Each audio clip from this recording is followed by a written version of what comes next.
There are broadly, as far as I've experienced, there's basically three categories of homeless people, and I thought I'd talk a little bit about those. Um, and the first category I'd like to talk about is the, the people who truly just cannot get off the street, cannot improve their situation in any way without like actual intervention, without help, without like a caseworker. Um, and I'd say that's at least 10%, at least 10%. And I'll give you an example. My buddy Zach is truly a beautiful soul. Like, I'm not just saying that; he's actually an awesome person. Um, I saw him. I don't see him anymore because I switched where I hang out. But I would see him every day, just walking to and from the grocery store. Um, and one day, I had on a black hat, like a black wide brim hat. And one day I'm walking past him, and he goes, "Hey, look, it's David J." Um, David J is the bass player for Bauhaus, the early '80s goth band, like the first goth band. Anyway, and I did actually at that time, like I don't now, but at the time I actually did, like, even the way I was dressed, I kind of did look like David J. Like, and so I was like, wow, that's you don't hear, like, Bauhaus, even among people who know good music, is not something you hear all the time, especially these days.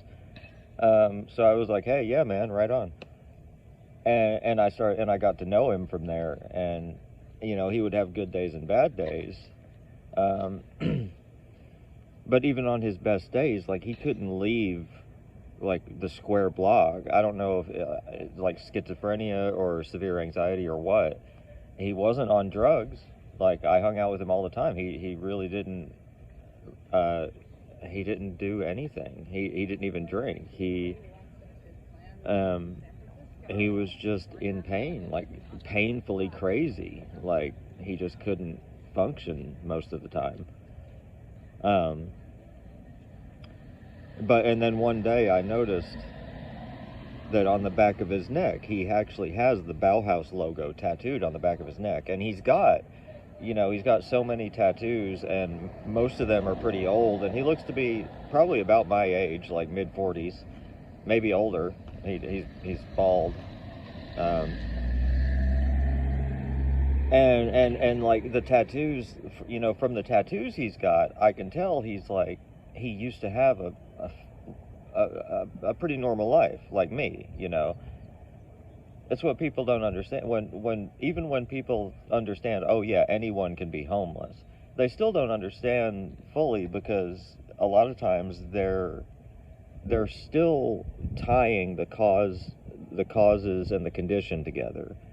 They're thinking, oh well, I could never be homeless because I could never be crazy or a drug addict or whatever, or broke. There are people who have enough hubris to think they could never be broke. I'm pretty sure there are people in this world who can never be broke, and they should be put to the guillotine. But that's another story. Um, but yeah, like, I'm not homeless for any interesting reason. I'm quirky, but I don't think I'm certifiably crazy in any, like, way that greatly impedes my functionality. I'm not a drug addict. I don't even like drinking anymore. I've known lots of alcoholics and drug addicts, and I've always been able to just sort of dodge that. Um, I did take painkillers for a few years when I had tooth surgery, but that was years ago, and I've never quote unquote relapsed, even though I've had painkillers since then. So I don't have any, like, issues. I'm just at a point where, you run out of. I just don't have anywhere to go. You run out of friends. You run out of family. I have some family, but I either have broke family or family that are actually just terrible people. Like, my dad's side of the family are, like, legitimately, like, bad people. So I don't really want to ask them for help. Um, But yeah, so I got a little off tangent there, but that's the first kind of homeless person. Is like the kind that can't get off the street, and those are the ones who need the most, like need actual caseworkers. They need actual help.